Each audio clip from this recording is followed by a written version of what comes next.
Buenas noches, mi nombre es Viviana López Corso, estudiante de la Uniminuto. En esta ocasión pues vamos a hablar un poco acerca del conflicto armado en Colombia. Eh, bueno, a continuación pues bueno, elegimos el caso de la masacre que se presentó en Bojayá, Chocó. Esto se trata de una masacre creada por el grupo guerrillero de las Fuerzas Armadas Revolucionarias de Colombia, las FARC. Esto sucedió el 2 de mayo del 2002, cuando un grupo de personas, entre 41 y 119 civiles, se encontraban adentro de la iglesia, pues llevando a cabo la ceremonia o la misa habitual. En su momento pues se dice que fue la explosión de un cilindro bomba o una pipeta lanzado por los miembros del grupo de las FARC.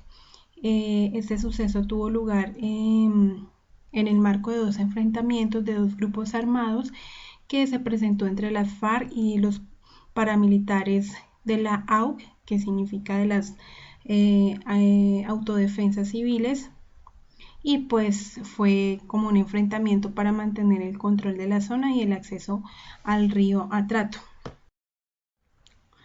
Vamos a ver el trasfondo de la masacre.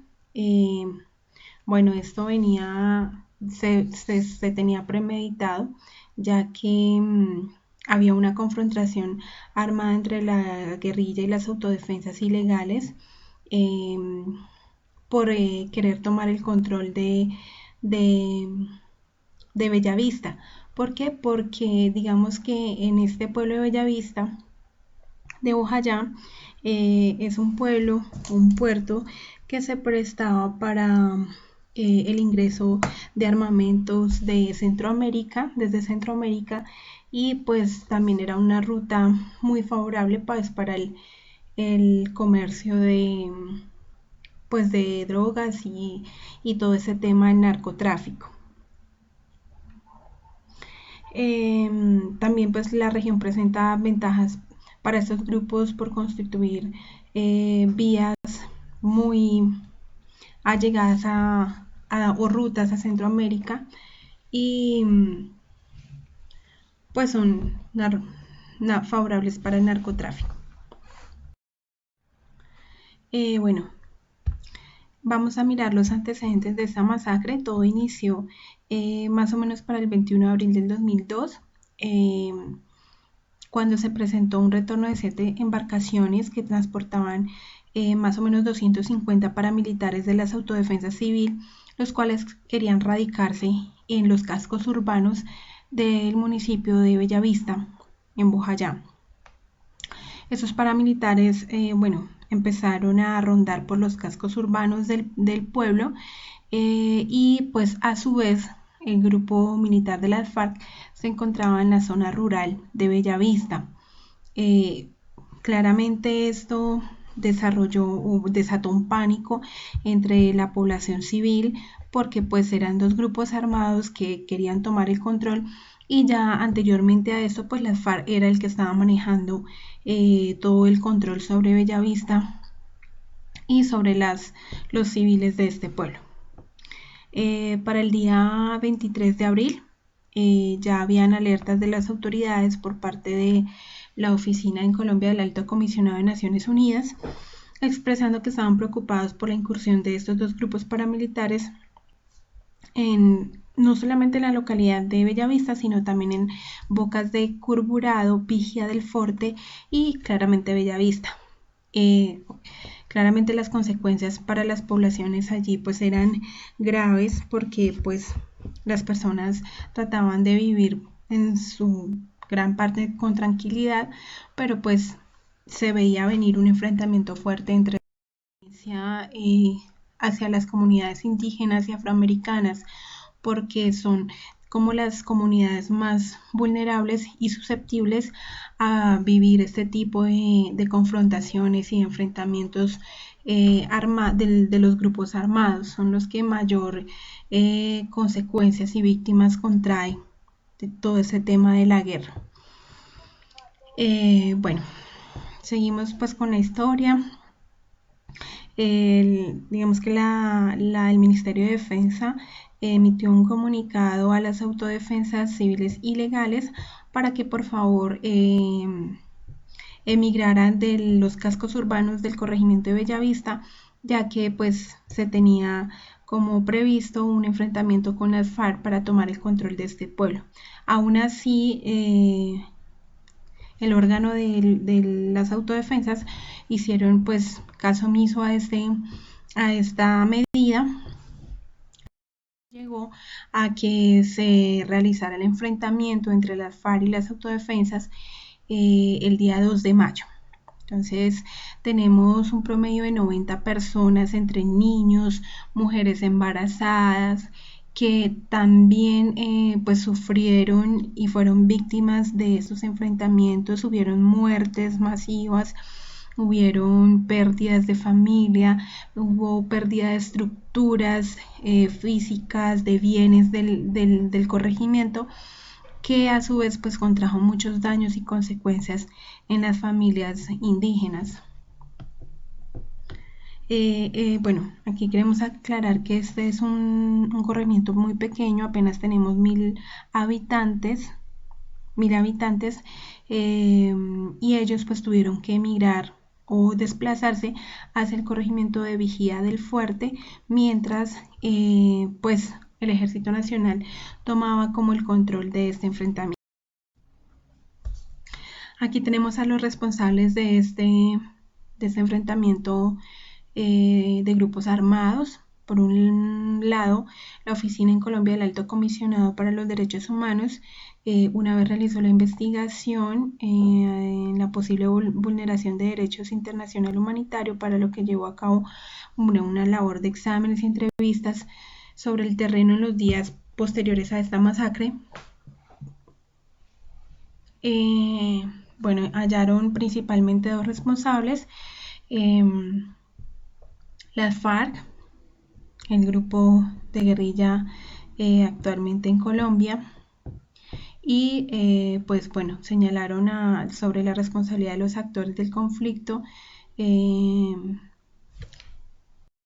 otro lado, tenemos como responsable a las autodefensas ilegales, que nunca abandonaron los cascos urbanos para evitar este confrontamiento, sino que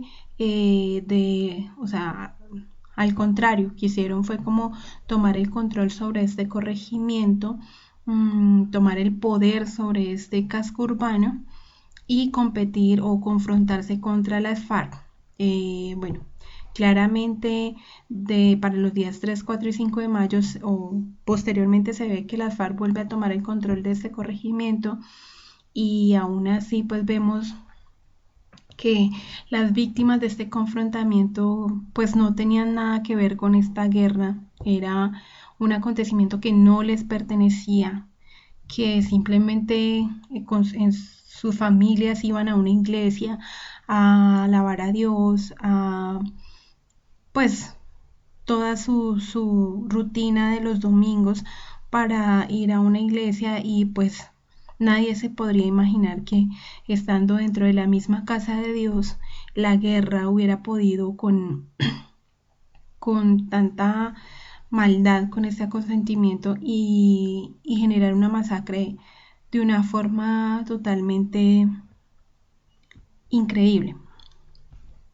Aquí claramente vemos la violación de los derechos humanos, la violación al derecho de la vida, de una alabanza, de un culto, sí, vemos la vulnerabilidad del derecho a la vida de los niños, de mujeres embarazadas, a la protección de los bienes culturales y de lugares de culto. Y bueno, eso pasó pues prácticamente, es como la historia de la masacre. Y acá tenemos algunas consecuencias de los conflictos armados. Las personas se ven obligadas a ser despojadas de sus tierras y de sus pertenencias.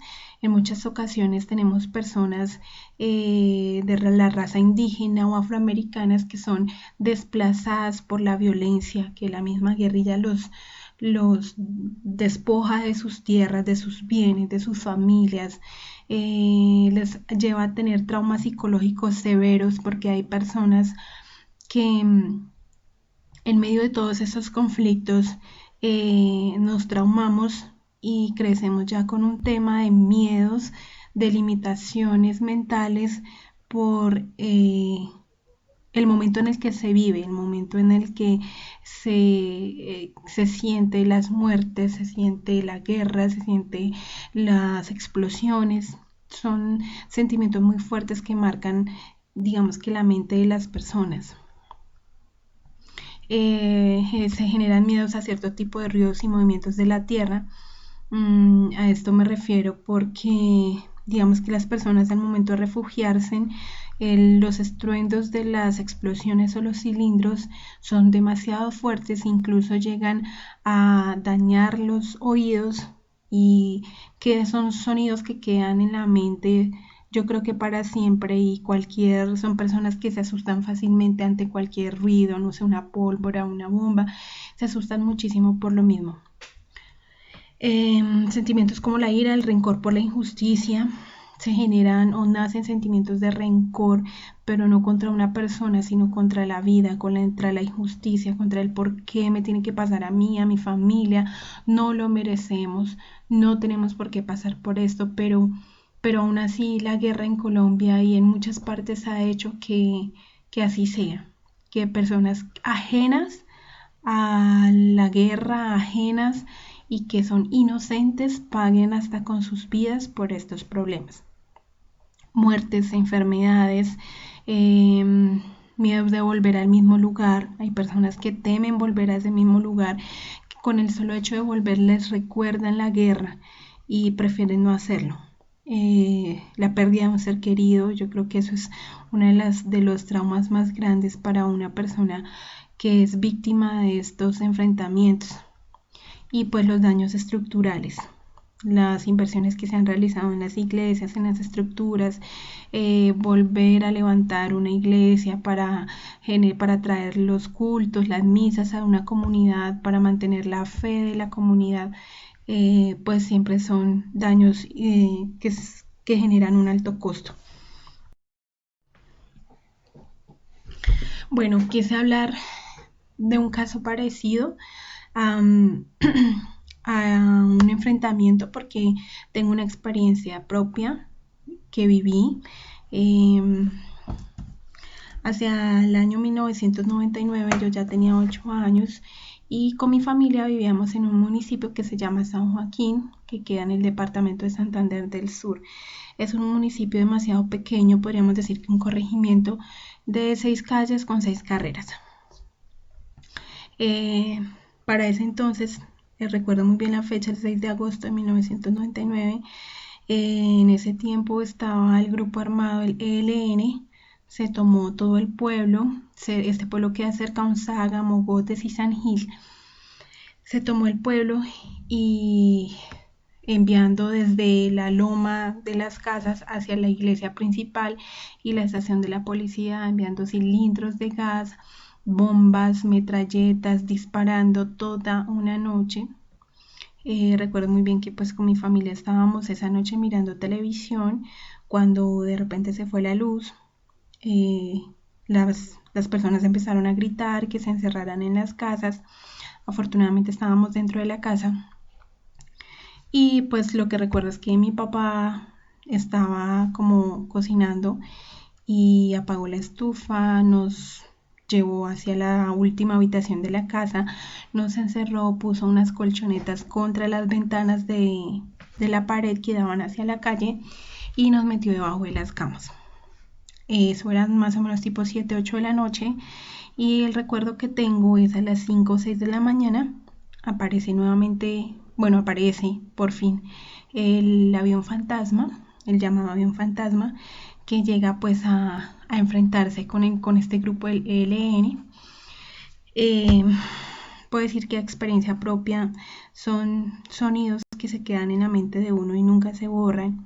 El temblor de la tierra cada vez que estallaban un cilindro en el parque, en la iglesia, en la estación de policía.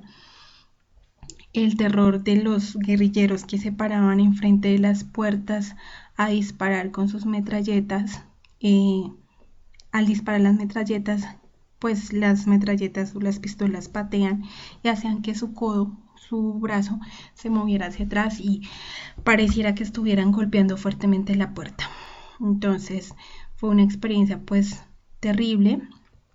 Mi familia y yo pues no fuimos desplazados por la violencia, pero por el temor a que volviera a pasar, decidimos irnos de ese lugar, dejando pues todas nuestras pertenencias, todo lo que estaba en la casa. Simplemente pues nos vinimos con la pura ropa para Girardot, Cundinamarca, y desde ahí pues estamos bien, pero es una experiencia que no se olvida y que dejó muchos muertos en el pueblo.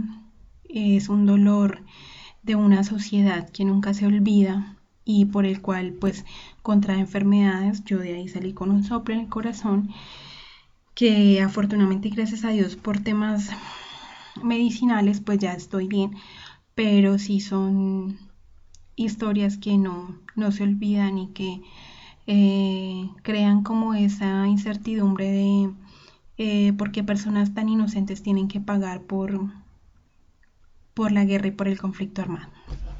Básicamente es como la conclusión que le quería dejar, profesora, y pues en conclusiones o recomendaciones, nosotros como integrantes de una sociedad y como estudiantes, al revisar cada uno de estos casos podemos concluir que pues la única manera en la que podemos aportar a la sociedad es creando una cultura de tolerancia, de respeto hacia el prójimo, de ayuda, de escucha, ampliar nuestra mirada hacia la sociedad y mirar que de nosotros depende la evolución o la destrucción de un pueblo. No podemos hacer mucho más hacia el tema de los conflictos armados, pues porque son entes gobernadores que han existido y seguirán existiendo por mucho tiempo, pero de pronto sí podemos aportar a la sociedad, no sé, desde la escuela, aprendiendo cuáles son las consecuencias de estos conflictos y cómo podemos evitarlas o cómo podemos tratar de hacer un llamado a las personas para que no sean partícipes de estas guerras. Muchas gracias, profe. Eso es todo.